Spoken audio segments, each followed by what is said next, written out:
বিশ্বকাপ ফাইনাল খেলা দেখার জন্য কক্সবাজারের পাবলিক লাইব্রেরির শহীদ দৌলত ময়দানে এই মুহূর্তে আমরা হাজারো দর্শক এবং ক্রীড়ামোদীদের আমরা ভিড় দেখতে পাচ্ছি।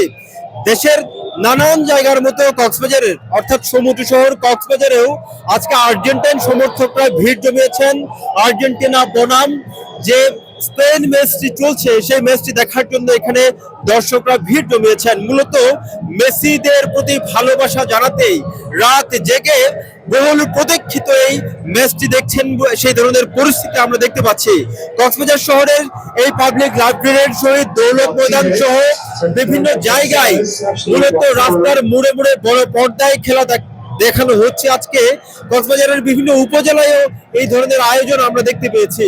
এই মুহূর্তে আমরা দেখতে একেবারেই খেলা দেখার জন্য এখানে যারা উপস্থিত হয়েছেন তারা মনোযোগ দিয়ে খেলা দেখছেন। একটু আর্জেন্টাইন সমর্থকদের সাথে কথা বলতে চাই।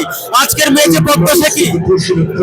আমরা চাই আর্জেন্টিনা চ্যাম্পিয়ন হোক। আমরা যাতে তরুণ প্রজন্ম থেকে শুরু করে সবাই যারা আর্জেন্টিনা সাপোর্টার আছে, বিশেষ করে সারা বিশ্বের মধ্যে হয়তো বাংলাদেশে সবচেয়ে বেশি আর্জেন্টিনা সাপোর্টার, সেজন্য আমরা চাই আর্জেন্টিনা চ্যাম্পিয়ন হবে, আমরা উদযাপন করতে পারবো সেই প্রত্যাশা করছি।